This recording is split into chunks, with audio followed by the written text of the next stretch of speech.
¿Alguna vez has sentido que te están robando algo mientras lo estás mirando? No hablo de una cartera ni del coche. Hablo de tu vida. De tu mujer. De tu casa. De todo. Fue un viernes por la noche en casa de Jorge, un amigo en común. Una cena informal entre parejas, algo que hacemos cada mes desde hace años. Yo había llevado una botella de vino tinto de Ribera. Clara, mi mujer, había preparado su famosa empanada gallega, y la velada prometía ser tranquila. Risas, charlas cruzadas, anécdotas de oficina. Todo normal, hasta que lo vi. Clara estaba en la cocina hablando con un tipo que yo no conocía. Un invitado nuevo, al parecer compañero de trabajo de Jorge. Moreno, joven, con esa sonrisa de listillo que uno detecta a kilómetros. Se llamaba Iván. Lo escuché al pasar mientras me servía otra copa. No fue lo que dijeron lo que me hizo girar la cabeza. Fue lo que vi. La mano de Iván en la cadera de mi mujer. No una caricia evidente. Fue apenas un roce, un gesto casual disfrazado de proximidad. Pero yo la conozco. Sé cómo reacciona Clara cuando alguien invade su espacio. Esta vez no se apartó. Al contrario, se inclinó un poco más hacia él mientras reía. Ahí empezó todo. Seguí la noche actuando como si nada. Saludé, brindé, hice algún comentario sobre fútbol, y cuando ella se me acercó para preguntarme si quería postre, sonreí como un idiota. Lo que tú elijas, le dije. Después, cuando volvimos a casa, me dijo que tenía que trabajar al día siguiente. Un cliente importante había pedido una reunión de urgencia. Un sábado, claro. Es un marrón, me dijo con ese tono de fastidio que solo usa cuando quiere evitar preguntas. Le dije que no se preocupara, que descansara pronto. Pero yo no dormí. Porque no fue la mano. Fue su cuerpo, su mirada, su complicidad con ese desconocido. Algo se había roto esa noche. Algo que aún no sabía si era reciente, o si llevaba tiempo sin quererlo ver. Esa mañana de sábado me levanté antes que ella. Preparé café solo por costumbre, sin beberlo, y me senté en la mesa del salón a pensar. Clara seguía durmiendo, o al menos eso creía. La escuché moverse al cabo de unos minutos, la ducha encendiéndose, pasos suaves por el pasillo, luego su voz diciendo que se iba, que no sabía a qué hora volvería, que la llamara si necesitaba algo. Asentí sin mirarla, con los ojos fijos en la pantalla apagada del televisor. Cerró la puerta tras de sí como lo hacía siempre, con cuidado de no hacer ruido. Me quedé solo. No tenía un plan, pero sabía que algo iba mal, y esa sensación no se me iba del cuerpo. Podía dejarlo pasar, convencerme de que fue solo una coincidencia, una cena con vino de más, un roce casual, una sonrisa exagerada. Pero no lo creí. Porque los gestos son muy jodidos. Uno no recuerda lo que se dijo palabra por palabra, pero sí recuerda cómo se sintió. Y lo que sentí la noche anterior fue un ladrón en mi casa, tocando lo que no le pertenece. Durante horas estuve dando vueltas por el piso, sin rumbo, sin querer tocar nada. Cada rincón me parecía más ajeno que el anterior. Al mediodía, decidí que tenía que hacer algo. No podía seguir dudando en silencio.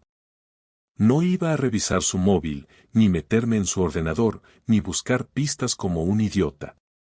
Quería algo claro, directo, definitivo.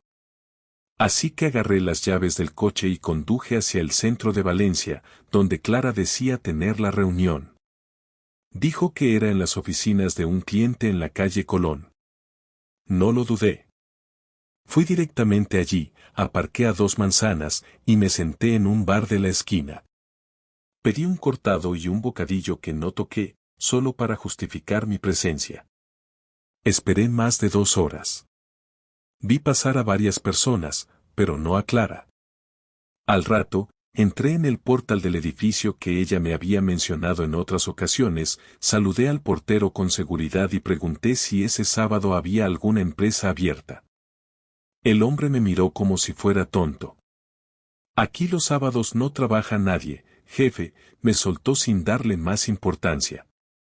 Salí de ahí sin responder y me volví al coche. No me hacía falta más. Clara me había mentido. Lo había hecho con esa naturalidad que solo tienen los que ya lo han hecho antes. Y si me había mentido esa mañana, ¿cuántas veces lo había hecho ya? Conduje sin pensar hasta llegar a una zona industrial donde sabía que ella a veces tenía reuniones. No me preguntes por qué fui allí. Fue instinto. O tal vez suerte. En una calle lateral, cerca de un taller cerrado y unos contenedores, vi su coche. Estaba aparcado mal, como con prisa, medio torcido junto a la acera. Me detuve a unos 50 metros, apagué el motor y esperé. No pasó mucho tiempo. A los 10 minutos, vi a Clara salir de un edificio bajo, tipo oficina privada, de esas que se alquilan por horas o días. Llevaba el mismo abrigo con el que se había marchado por la mañana, el pelo recogido, el bolso colgado del hombro. Pero lo que realmente me clavó al asiento fue quien salió detrás de ella. Era él. Iván. El tipo de la fiesta. El mismo que le puso la mano en la cadera. Llevaba una chaqueta vaquera, vaqueros ajustados, y una sonrisa que me dieron ganas de partirle la cara ahí mismo. Caminaban uno al lado del otro, sin tocarse, pero con una sincronía que no era de compañeros. No se hablaban, pero la comodidad entre ellos era evidente. Cuando llegaron a su coche, ella abrió primero, él se asomó, dijo algo que no pude escuchar, y se rió. Clara también rió, bajando la mirada. Luego él se giró y se fue caminando en dirección contraria. Ella se quedó un momento parada, como si dudara de algo, y después subió al coche y se marchó. No la seguí. No tenía sentido. Ya lo había visto. Ya sabía la verdad. El resto eran detalles. Me quedé ahí, dentro del coche, con las manos en el volante, mirando la calle vacía. No sentí rabia al principio, ni tristeza. Solo un cansancio brutal, como si todo el peso de esos 10 años de matrimonio cayera de golpe sobre mis hombros. Lo que más me jodió no fue la traición, sino la facilidad con la que lo había hecho. Como si no le costara nada, como si no significara nada. Cuando por fin me moví, fue para encender el coche y volver a casa. No lloré. No grité. No lancé nada contra la pared. Solo me senté en el sofá del salón, me quité los zapatos y encendí el televisor sin subir el volumen. Estuve así más de una hora. Hasta que Clara volvió. Entró por la puerta como si nada. Me saludó con un ya estoy, se quitó el abrigo y fue directa al baño. Yo no dije ni una palabra. Ella tampoco. Esa fue la parte más jodida. Que ninguno de los dos dijera nada. Porque lo que no se dice, pesa más que lo que se grita. A la mañana siguiente me desperté antes que ella, otra vez. No porque tuviera cosas que hacer, sino porque ya no podía dormir como antes. La cama me resultaba incómoda, como si no perteneciera a ese espacio. La miré un rato en silencio, con el cuerpo enredado entre las sábanas, como si no pasara nada, como si no hubiese mentido el día anterior con la misma naturalidad con la que me pide el pan cuando vamos al supermercado. No sabía cómo iba a hacerlo, no tenía un discurso preparado ni un plan, pero sabía que esa mañana no íbamos a fingir. Me levanté, fui a la cocina y puse la cafetera. No pasaron ni 10 minutos hasta que apareció, con su pijama viejo de siempre, despeinada, bostezando, como si todo siguiera igual. ¿Has dormido bien? Me preguntó mientras se servía un vaso de agua. No mucho, le dije sin mirarla. ¿Te pasa algo? Preguntó enseguida, en ese tono que usa cuando quiere adelantarse a una bronca. Sí, respondí sin levantar la voz. Sé dónde estuviste ayer. El vaso en su mano tembló un segundo, apenas. Fue tan sutil que otro no lo habría notado, pero yo la conozco. Lo dejó sobre la encimera con cuidado, como si cualquier movimiento brusco pudiera hacer explotar algo. ¿Qué quieres decir? ¿No fuiste a ninguna reunión en la calle Colón? Pregunté en el edificio. No había nadie trabajando allí. Después encontré tu coche aparcado en la zona industrial de Campanar. Te vi salir con ese tío, Iván. ¿Quieres que siga o prefieres decirme tú lo que pasa? Tardó unos segundos en responder. Se quedó de pie, cruzada de brazos, como si así pudiera protegerse de lo que venía. Sus ojos no mostraban culpa ni tristeza, mostraban molestia. Le jodía que la hubiera descubierto. No que lo hubiera hecho, sino que yo lo supiera. Eso era lo peor de todo. No fue lo que parece, dijo al fin, con esa frase tan trillada que me hizo apretar los dientes. No me tomes por imbécil, Clara. Te vi salir de un local con él, riéndote. Ese sitio se alquila por horas. No eres tan original como crees. ¿Me seguiste? ¿Estás espiándome ahora? No hace falta seguirte cuando te delatas sola. Mentiste sobre la reunión, fuiste a ese sitio con él y después volviste a casa como si nada. ¿Cuánto tiempo llevas viéndote con ese tipo? No estoy saliendo con él, respondió rápido.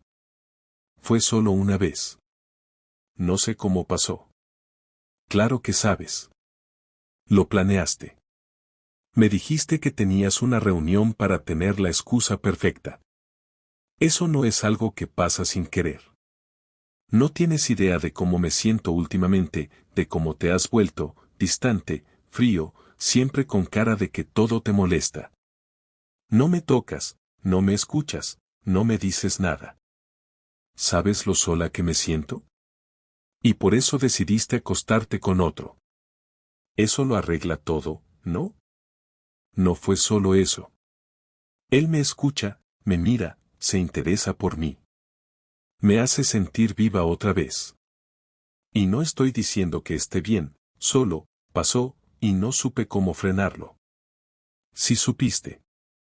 Lo organizaste, lo ocultaste, volviste a casa y dormiste a mi lado sin decir nada. Eso no pasa, eso se elige. ¿Y tú? ¿Tú qué has hecho por este matrimonio últimamente? ¿Solo criticarme cuando llego tarde o quedarte en silencio todo el día? No eres perfecto, Álvaro. No hace falta ser perfecto para no engañar a tu pareja. No necesitas estar en llamas de pasión cada día para no follarte a otro. Solo hace falta tener respeto. Y tú hace tiempo que lo perdiste. No quiero discutir más. Ya está. ¿Lo sabes? Vale. Pues ya está. ¿Y eso es todo? ¿Te vas a quedar ahí plantada como si nada? ¿No piensas decirme qué coño piensas hacer ahora? No lo sé. Estoy confundida. Tú no estás confundida, Clara. Tú solo estás arrepentida de que te pillaran. Ahí se rompió algo. No ella, no yo, sino ese último hilo de paciencia que aún nos quedaba. Ella agarró su taza, se fue al salón y encendió el televisor como si no acabáramos de tener esa conversación. Yo me quedé en la cocina, respirando con dificultad, como si me faltara el aire. No me gritó, no lloró, no pidió perdón. Y eso, más que cualquier otra cosa, fue lo que me hizo entender que no había vuelta atrás. No había error. No había confusión. Solo una elección egoísta, repetida tantas veces como le hizo falta. La confrontación había terminado, pero la herida recién empezaba a abrirse. Después de esa mañana, ya no volví a verla igual. Cada movimiento suyo me parecía parte de una actuación ensayada, cada palabra suya sonaba hueca. No hacía falta que dijera más, ya había dicho suficiente con sus actos. No volvió a mencionar a Iván, ni a la reunión, ni al encuentro en la zona industrial. Se limitaba a vivir como si nada, a desayunar, ir a trabajar, comentar el tiempo, poner la lavadora, todo con la misma naturalidad con la que me había mentido. Yo la observaba en silencio, esperando a ver si su cara se le caía en algún momento, si la culpa la alcanzaba. Pero no pasó. Y eso fue lo que me empujó a hacer lo que hice. No porque quisiera castigarla, no por orgullo, sino porque necesitaba recuperar el control de mi vida. Yo no iba a ser ese hombre que lo acepta, que lo digiere y sigue como si no hubiera pasado nada. No hablé con nadie del tema, no se lo conté a mis amigos ni a mis padres. No quería consejos, no necesitaba compasión. Lo que quería era justicia, aunque tuviera que hacerla con mis propias manos. Me pasé las siguientes noches planeando todo con precisión. No era una venganza impulsiva, no era rabia pura, era algo frío, medido, lógico. Me hice con una cuenta falsa de Instagram, busqué el perfil de Iván, que no era privado, y descargué todas las fotos que encontré en las que aparecía con Clara. Algunas eran en eventos del trabajo, pero otras eran de salidas más personales, donde ella claramente no llevaba el anillo de boda. Las fechas encajaban con los días que ella había dicho que salía con amigas o que se quedaba trabajando tarde. Esas imágenes eran la prueba de que no fue algo de una sola vez, como dijo. Había una secuencia, una continuidad, un historial. Después recopilé correos que había olvidado borrar, recibos de transferencias bancarias hechas desde nuestra cuenta conjunta a nombre de lugares de ocio donde nunca fuimos juntos. Restaurantes, bares, incluso una escapada de fin de semana a Cuenca que yo creía que había hecho con una amiga del trabajo. Tenía suficiente. No solo para demostrar su infidelidad, sino para dejarla completamente expuesta. El sábado siguiente aproveché que tenía una comida familiar y le dije que no me esperara, que volvería tarde. En realidad, pasé la tarde en casa de un colega, Diego, que trabaja en informática y me ayudó a montar todo. Creamos una carpeta online con las fotos, los correos, los movimientos bancarios, incluso con una cronología detallada de los días y las horas que cruzaban su versión con los datos reales. El resultado era impecable, ordenado, imposible de rebatir. Luego, desde un cibercafé, mandé el enlace a sus padres, a su jefe, a dos de sus amigas más cercanas y a un grupo de WhatsApp que compartía con su círculo más íntimo. No añadí ninguna explicación, solo un asunto, para que sepáis con quién tratáis. Después de eso, volví a casa y actué como si nada. Ella estaba en el sofá viendo una serie, me saludó sin mirarme y siguió viendo la pantalla. No mencionó su teléfono, ni los mensajes, ni los correos que empezaron a llegarle en cascada. Yo sí vi su reacción, primero se quedó muy quieta, después el móvil vibró 3 veces seguidas, luego otra, y otra más. Cuando leyó el primero, palideció. Cuando abrió el segundo, se levantó de golpe y se encerró en el baño. Pasaron más de 20 minutos antes de que saliera, y lo hizo sin decir nada, con el rostro descompuesto. No me miró a los ojos. Yo seguí en el salón, sin moverme. Por la noche, intentó hablar.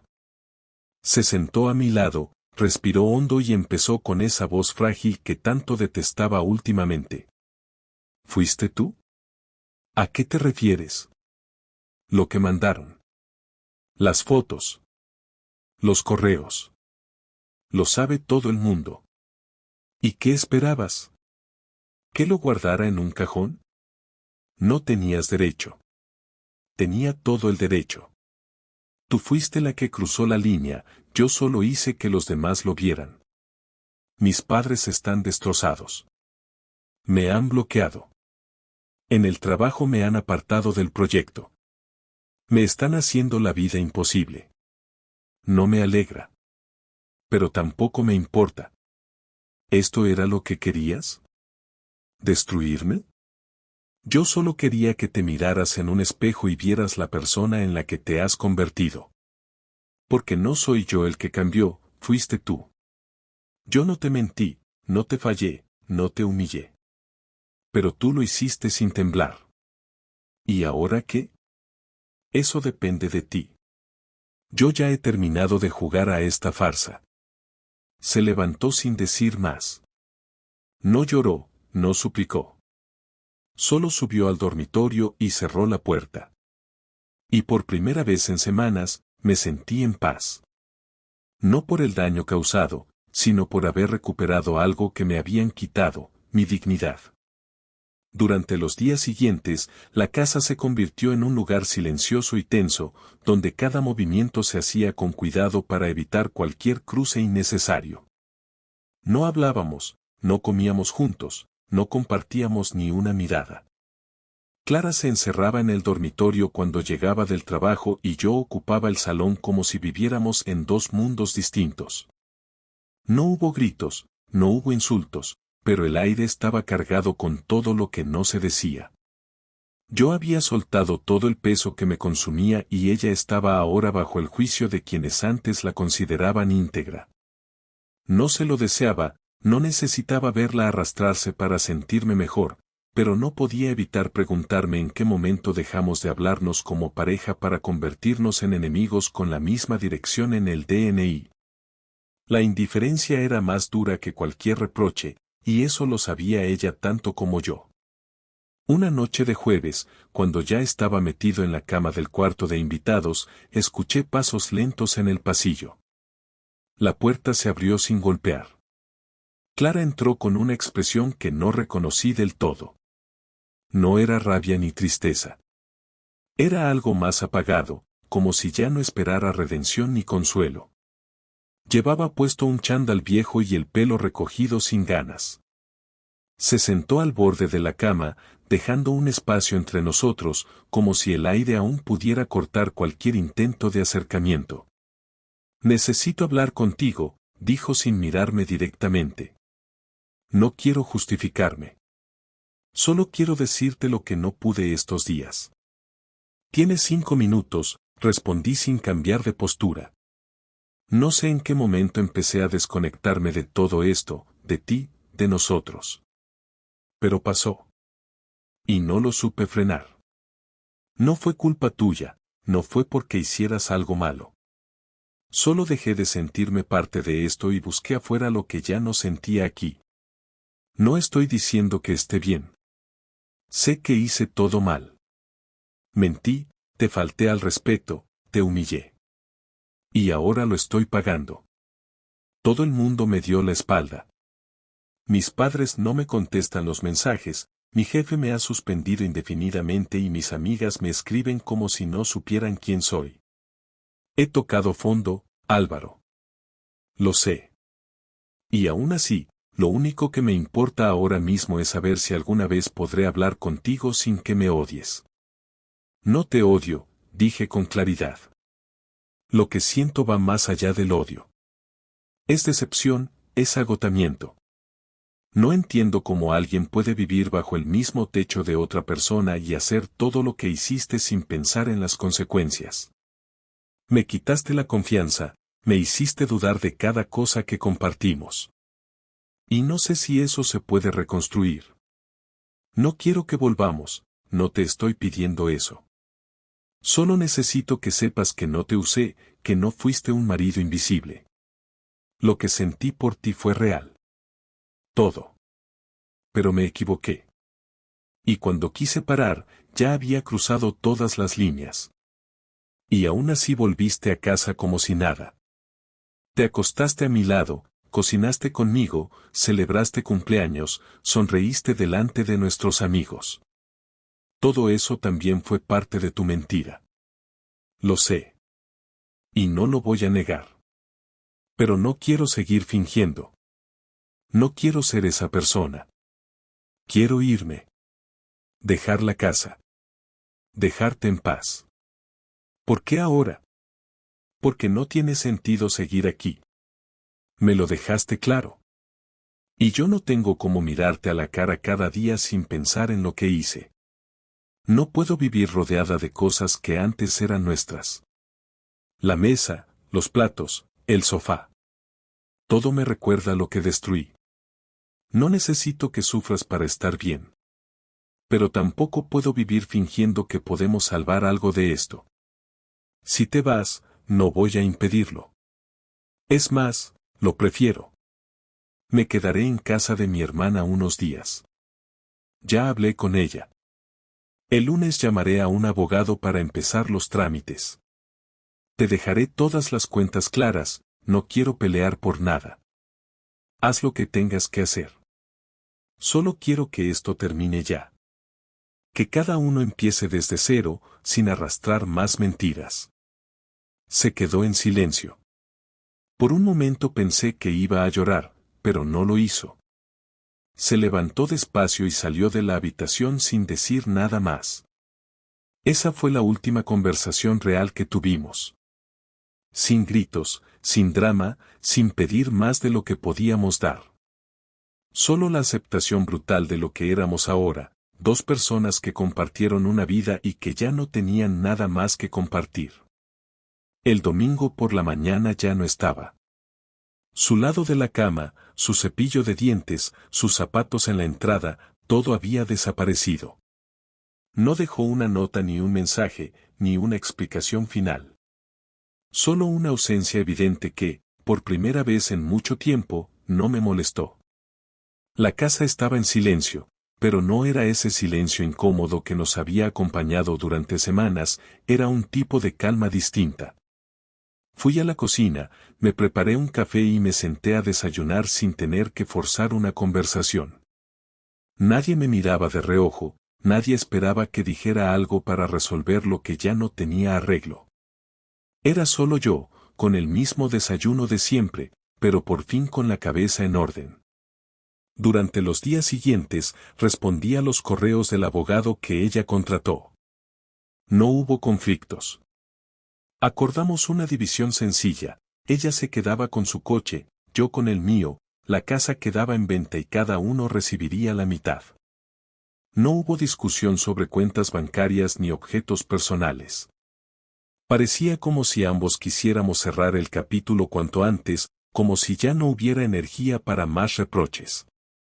El proceso fue rápido, limpio, sin más reuniones que las necesarias. Me sorprendió lo fácil que fue dejar atrás algo que había durado tanto, pero también entendí que lo que se rompe desde dentro ya no pesa cuando se suelta. Volví a ver a algunos amigos que había dejado de frecuentar. A uno de ellos le conté lo básico, sin entrar en detalles. No por vergüenza, sino porque ya no necesitaba repetir la historia. Lo vivido ya estaba dentro de mí, no tenía que convertirlo en un relato para validarlo. No busqué consuelo, no busqué venganza adicional, no necesité escuchar que había hecho lo correcto. Solo quería seguir adelante. Empecé a dormir mejor. Empecé a salir más.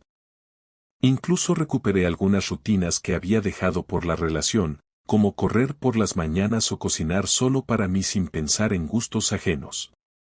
No fue una transformación instantánea, no me convertí en otra persona de un día para otro, pero comencé a notar pequeños cambios que antes parecían imposibles.